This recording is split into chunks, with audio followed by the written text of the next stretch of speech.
Salut à tous. Alors aujourd'hui, nouvelle thématique que j'ai appelée sémantique et son influence dans la pratique. Étant donné qu'on est en 2018, l'idée, je me suis dit que c'était de commencer l'année avec des bonnes résolutions qui seraient d'avoir une pratique positive et saine pour notre entraînement. Alors, la question que j'ai envie de poser, c'est combien de personnes on voit en fait comment dire, se sentir très stressé par exemple à l'occasion d'un examen. Combien de personnes on voit qui peuvent par exemple se dévaloriser ou être en colère, être frustrés après que ce soit un passage de grade, comment dire, un exercice effectué, un combat.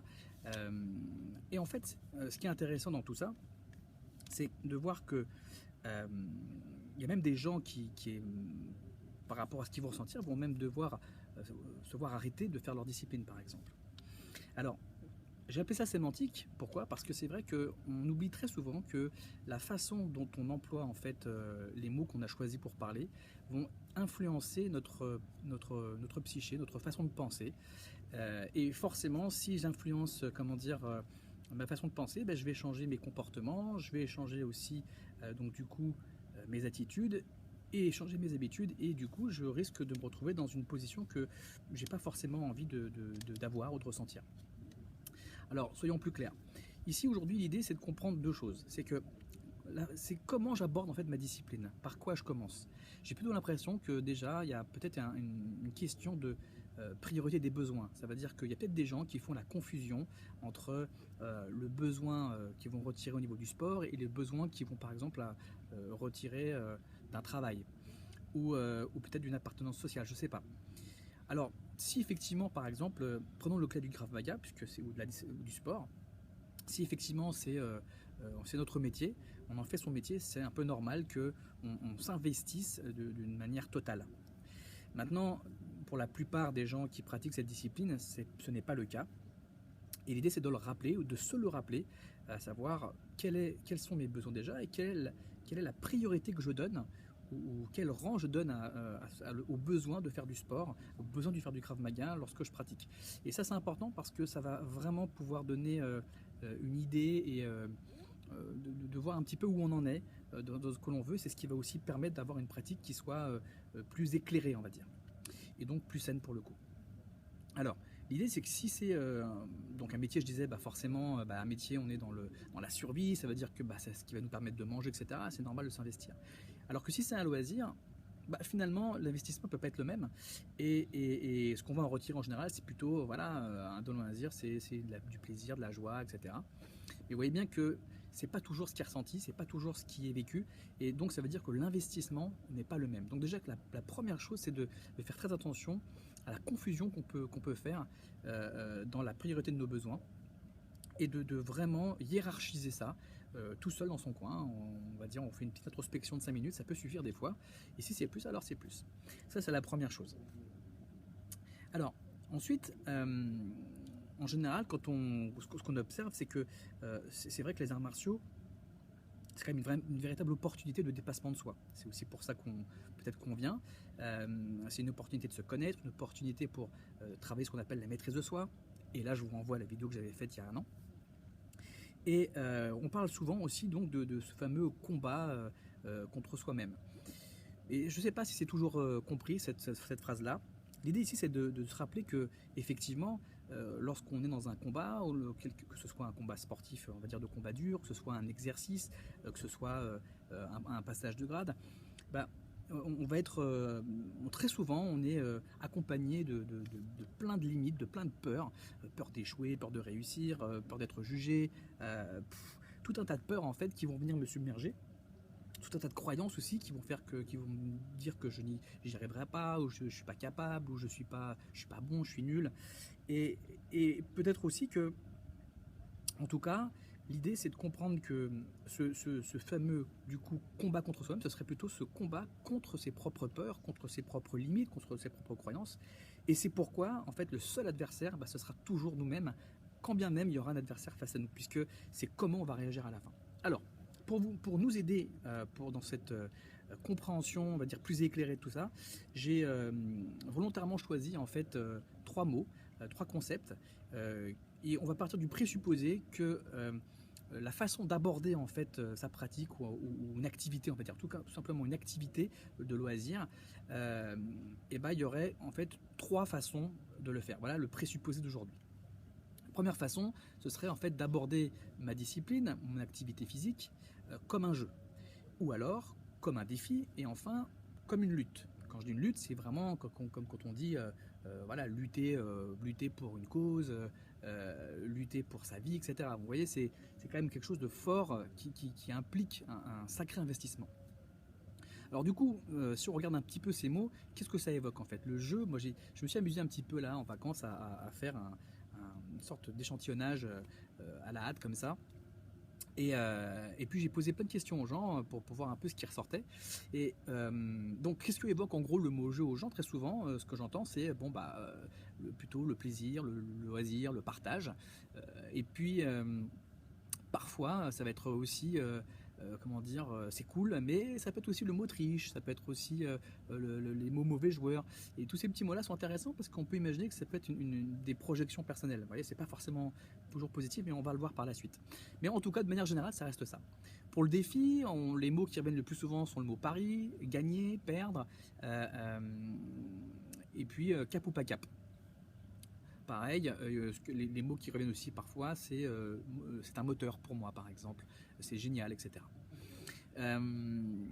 Et puis pour ce qui est de l'ordre de la lutte, et ben, les mots qui reviennent très souvent, c'est le mot survie, combat, nécessité, cause. Bref. Et très souvent, les mots qui reviennent, c'est voilà, c'est comme j'ai dit au début, se battre pour une cause, pour sa vie, pour son job, pour ses droits. Bref, il peut y avoir même limite, ça peut être à la limite même de l'acharnement. Alors, en fait, ce qui est intéressant, c'est de voir aussi que si on parle de mots, par exemple, de type utilité, du type vital, est-ce que c'est vital, est-ce que c'est nécessaire, est-ce que c'est indispensable, c'est vrai que dans le jeu, en général, bah, c'est ni vital ni nécessaire. Ça peut être utile et ça peut être agréable.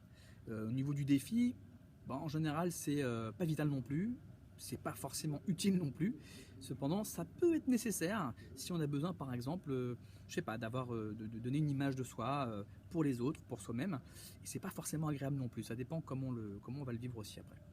Et puis, en ce qui concerne la lutte, là pour le coup, bah, c'est vital. C'est nécessaire, c'est vital.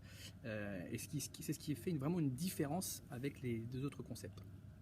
Alors, qu'est-ce qu'on a à gagner en fait? Parce que c'est ça qui est important. Qu'est-ce qu'on a à gagner dans un jeu? Dans un jeu, ce qu'on a gagné en gros, c'est le partage, puisque j'en ai parlé juste avant, les rires et le plaisir. Et puis, dans le défi, ce qu'on a à gagner, c'est très souvent ce que j'ai entendu, c'est de la reconnaissance, de l'estime de soi par rapport aux autres, et puis peut-être même un positionnement. Dans la lutte, en revanche, ce qu'on a à gagner en général, c'est peut-être tout. Peut-être que ce qu'on va gagner, c'est peut-être sa vie, puisqu'on va la sauver, c'est peut-être ses droits, son job, ses enfants, bref. Vous voyez, c'est quand même pas le même niveau. Alors, ensuite, qu'est-ce qu'on a à perdre? Qu'est-ce qu'on a à perdre en fait dans un jeu? Bah, dans un jeu, c'est en général rien, à part le jeu, ou la partie, on va dire, pas grand-chose. En ce qui concerne le défi, ce qu'on a à perdre, bah, c'est justement cette reconnaissance, cette estime dont je parlais juste avant. Alors que pour la lutte, bah, c'est pareil, ce qu'on a à perdre, c'est peut-être justement tout et tout ce que j'ai évoqué juste avant. Alors, du coup, ce qui est intéressant, c'est de voir ce qui se passe en fait intérieurement, ce qu'on va vivre intérieurement lorsqu'on aborde en fait sa discipline comme un jeu ou comme un défi, comme une lutte, en fonction de si on a réussi ou si on a échoué. Donc, en fonction des attentes des gains et en fonction des attentes aussi des pertes. Nécessairement, en fait, si je joue, je suis vraiment dans le jeu. Et alors, j'insiste sur ça parce que très souvent, et j'en parlerai juste après, il y a beaucoup d'amalgame avec les mots qu'on emploie. Et le mot jeu, là, j'insiste bien, c'est vraiment le jeu pur. Ça veut dire, je joue pour le plaisir et uniquement pour le plaisir. C'est le jeu, en fait. Je fais une partie. Parce qu'on pourrait très facilement en fait imaginer le jeu en disant ouais putain ça fait chier et de ressentir en fait de la gêne, etc. Et là je le prends plus comme un jeu. Donc j'insiste bien sur ce mot. Alors qu'est-ce que j'ai à gagner en fait? Enfin, qu'est-ce que je ressens quand je réussis en fait, quand je gagne la partie? Bah, ce que j'entends tous les jours, puisque j'ai posé la question là depuis plusieurs jours, mais finalement j'avais déjà l'idée, c'est de la joie et du plaisir. Alors de la joie, je dirais même l'émotion, et le ressenti, c'est l'excitation et de la joie. Alors que si je ne réussis pas, si je perds la partie, le pire qui puisse arriver finalement, c'est que je ressente la même chose. C'est-à-dire la joie, et voire même de l'excitation, mais à l'inverse, pour pouvoir recommencer la partie et peut-être gagner cette fois-ci. Si j'aborde mon activité plutôt comme un défi, alors à ce moment-là, si je réussis, par exemple ce défi, je vais très souvent en retirer de la fierté. C'est ce qui ressort le plus souvent. La fierté, bon, c'est vraiment le truc qui est intense. Alors que si j'échoue en fait au niveau du défi, alors là, en général, ce qui est ressenti le plus souvent, lorsque c'est vraiment, je parle bien de défi, pas des amalgames, ça va être plutôt en fait, ça va amener plutôt des sentiments de type frustration, de colère contre soi-même, et peut-être on voudra recommencer ou pas, mais en tout cas, vous voyez, c'est le sentiment qui est vécu, il n'est vraiment pas le même. Ensuite, si j'aborde en fait mon activité comme une lutte, vraiment, vraiment c'est chaud quoi. Ça me fait souffrir. Je mets vraiment tous les moyens pour ça en fait. Je mets le max. Alors à ce moment-là, ce que je vais ressentir si je réussis, très souvent, c'est j'ai tellement tout mis que, ouais, c'est vraiment ça. C'est un soulagement quoi. Ça y est, j'y suis arrivé. C'est l'aboutissement. Soulagement. C'est pas forcément ce qu'il y a de mieux. S'il y a à choisir entre un soulagement et puis peut-être le sentiment d'excitation et de joie, je sais pas. Après, personnellement, j'irais choisir peut-être la joie. Je sais pas pour vous. Maintenant, si par exemple j'échoue dans l'investissement que j'ai mis, parce que l'investissement est fort, lorsque évidemment j'aborde ça comme une lutte, alors effectivement, vu que pour moi c'est une survie, alors que j'ai tout donné, que j'ai tout fait, alors si j'échoue, en général derrière je me sens vraiment pas bien. Ça veut dire que je peux avoir tendance à me focaliser sur tout ce que j'ai pas réussi à faire, me focaliser sur ce que je ressens et un certain mal-être, et puis commencer à me dire que peut-être je suis pas capable, que je suis nul et que finalement je suis en train de me dire que je suis nul, c'est ça en fait. Donc je rentre dans une forme de dévalorisation. Et voyez, si vous vous reconnaissez par exemple dans un de ces trois types, ça peut être déjà une information pour vous de se dire tiens, c'est intéressant de la façon dont j'aborde ma discipline à l'occasion par exemple d'un exercice tout court, ou peut-être à l'occasion d'un combat dur si c'est par exemple devant tout le monde, ou si c'est notamment pour un passage de grade. Et là je parle d'arts martiaux, mais ça peut être aussi pour d'autres choses dans votre vie. Alors, parlons maintenant des amalgames, parce que ça c'est important. Très souvent, on fait des amalgames entre les mots jeu, défi, etc. Et cette confusion, en fait, elle est très facile, parce que je peux être amené en fait à me dire, par exemple, voilà, j'ai tout donné, et vraiment le dire, et le penser, alors qu'en fait, j'ai vraiment donné que la moitié de mes forces. Et à ce moment-là, au moment où je fais ça, je suis en train de m'auto-hypnotiser, si vous voulez, de m'auto-convaincre que c'est la réalité. Ce qui fait que le jour où je vais être amené, une quelconque activité va me demander en fait de faire plus, je ne pourrai pas, puisque j'aurai déjà tout donné. Ça veut dire que je vais refuser le challenge, entre guillemets, ou ce qui va arriver. Et c'est très dommage. Ouais, c'est ce qui peut en fait permettre de pouvoir observer les limites dans lesquelles on va rentrer. Et ensuite, dernière chose, au niveau des amalgames, je peux aussi, par exemple, prendre ça comme un... Tiens, prenons par exemple, au niveau des amalgames, les risques qui sont encourus, en fait, par rapport socialement, c'est-à-dire par rapport aux autres. Par exemple, si je suis dans le jeu, si on est vraiment en train de faire un jeu et que, par exemple, moi, je prends ça comme un jeu, en général, si j'échoue, il va rien se passer, quoi. C'est cool. Voilà. En revanche, si le jeu, je le prends comme un défi, c'est-à-dire je commence à y mettre un peu un challenge dedans, en mode, mais que j'échoue, en général, ma réaction, elle n'est pas terrible parce que je me mets en colère, rappelez-vous, je commence à être frustré, et en général, socialement, c'est plutôt quelque chose de... Alors on a plutôt tendance à être jugé à ce moment-là, c'est pas forcément agréable, on se fait charrier, on peut être l'objet de moquerie, on s'en fout, mais c'est pas forcément agréable non plus, ce qui va renforcer encore un peu plus en fait le sentiment négatif qu'on s'était donné par rapport à la façon dont on avait abordé l'activité. Si je prends ça comme une lutte alors que ce n'est qu'un jeu, très souvent on va me prendre pour un ouf, qu'on se dit mais détends-toi, c'est qu'un jeu quoi. Et du coup très souvent on n'a plus trop envie de jouer avec la personne quoi. On se dit oh là, il s'enflamme trop quoi.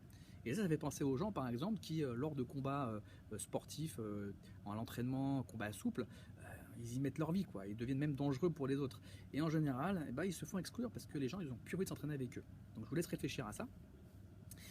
Et si par exemple on est dans un réel défi, par exemple on dit voilà le défi aujourd'hui c'est de faire un saut à 5 mètres ou à 10 mètres, ou le défi aujourd'hui c'est de placer 6 coups de pied dans ce combat avec cette personne-là, bon bref, peu importe, et que j'échoue, ça ne marche pas, peu importe, à ce moment-là, si moi je le prends comme un jeu, très souvent il y a deux types de réactions qu'il peut y avoir, c'est-à-dire un désintéressement par exemple du groupe, ou alors voire même de l'admiration en disant toi c'est cool, tu prends ça vraiment bien quoi. Si je prends ça comme un défi et que j'échoue, bah, on se dit bah cool, il a joué le jeu. Vous voyez, c'est marrant hein, comment on peut faire des amalgames, mais il a joué le jeu du défi. Bon.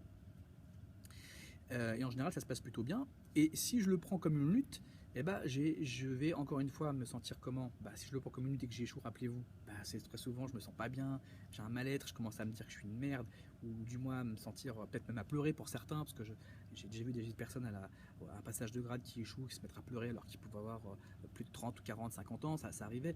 Et donc, du coup, c'est pas pour juger ces personnes-là, mais c'est juste pour que vous qui se rendent compte, vous puissiez vous rendre compte si c'est votre cas, que à ce moment-là, on a plutôt tendance en fait à trop regarder un peu bizarrement, genre mais pourquoi il réagit comme ça quoi. Et donc du coup, bah, il va se passer tout ce qu'on voulait pas qu'il se passe, c'est-à-dire l'exclusion, puisqu'on est dans un défi. Rappelez-vous, finalement c'est l'appartenance sociale qui va être recherchée, on va dire, dans un défi. Hein, au niveau des gains. Donc je vais finalement finir par être jugé. Et au pire rejeté, mais au moins jugé, et en tout cas jugé comme ce que je ne suis pas, et finalement ressentir, pardon, pas l'exclusion mais le rejet plutôt, le rejet des autres. Si maintenant, par exemple, voilà, je suis dans un vrai combat, et là, on sort du cadre sportif, c'est-à-dire que si par exemple demain, voilà, on a un vrai job, un vrai truc à faire, un truc important, parce que c'est de l'ordre de la nécessité pour notre survie, parce que ça va nous permettre de manger, de faire manger nos enfants, ou peut-être de devoir payer nos impôts, parce que c'est ce qui fait que blablabla, etc. À ce moment-là, si on prend ça comme un jeu, très souvent, socialement, on est un peu jugé comme quelqu'un de je m'en foutiste, irresponsable, bon, pas sérieux quoi. Si on prend ça comme un défi, très souvent on a tendance à plutôt nous juger, à juger comme par exemple égoïste. Si je pense par exemple à un combat qu'on va faire pour je sais pas, une cause, et que je prends ça comme un défi, on va se dire mais attends, c'est quand même pour les autres que tu fais ça. Je fais ouais mais bon, c'est un défi personnel. Voilà, on peut être amené, je dis pas que c'est le cas, mais on peut être amené en tout cas à être jugé. Mais bien sûr, si dans un réel cas comme ça, qui est un réel cas de lutte, bah, je me mets à échouer, et bien souvent on va plutôt avoir l'empathie des gens, c'est-à-dire et même la sympathie, on va attirer leur affection, ils vont nous consoler, etc. Mais vous voyez, ce qui se passe si vraiment en fait on est dans un vrai combat, une vraie lutte pour une cause, pour ses droits, etc., si on est vraiment dans un défi ou vraiment dans un jeu, l'idée ici, c'est de se rappeler qu'on fait une activité sportive, on fait du Krav Maga, on peut le vivre effectivement comme une self-défense, c'est-à-dire c'est important pour nous, etc. Parce que nos motivations sont des motivations innées parce que j'ai été agressé, alors évidemment mon investissement ne va pas être le même, mais il n'empêche que très souvent les gens qui ont été agressés, moi j'ai des élèves comme ça, très souvent leur investissement il est maximal, mais pas au niveau du combat, pas au niveau de lutte. En général, ça reste au niveau jeu, parce qu'ils acceptent en fait de foirer. Et au pire, ils sont dans le défi, dans le challenge personnel. En tout cas, les élèves que j'ai rencontrés personnellement, après il doit y avoir de tout, bien entendu. Donc l'idée ici, moi je vous invite maintenant en fait à réfléchir à savoir de quelle manière j'aborde ma discipline, et ensuite, si j'ai une réaction, peu importe laquelle, est-ce que ça vaut vraiment le coup en fait de me mettre en colère, d'être frustré ou de me dévaloriser pour quelque chose qui en fait dans la hiérarchie de mes besoins est très loin. C'est juste un sport par exemple. Après on peut se poser aussi la question à savoir qu'est-ce qui fait que je le mets au même niveau par exemple que mon travail. Peut-être qu'il y a un truc à travailler pour soi, pour être plus apaisé, et ça c'est plus de mon ressort après, en tout cas au niveau des vidéos. Mais vous voyez, ça peut vraiment tout changer en fait dans votre pratique. Voilà. En tout cas, pour terminer, ici, je ne sais plus ce que je voulais vous dire, mais en tout cas, pour la nouvelle année, je vous invite en fait à faire ce travail d'introspection, d'analyse en fait de tout ça, ce qui va en fait vous permettre peut-être de mieux, non seulement aborder tout ça, et de pouvoir mieux vivre en fait votre pratique, quel que soit qu'il y ait un examen ou pas d'ailleurs à la clé, ça n'a pas d'importance. Dans tous les cas, ça va vous permettre de plus facilement vous dépasser si c'est un petit peu l'objet en fait de la pratique. Et bien écoutez, pour aujourd'hui j'ai terminé. En tout cas, si vous avez des questions ou des commentaires à faire, je vous invite à les poster sous la vidéo. Et je vous dis à bientôt pour une prochaine vidéo. Allez, ciao!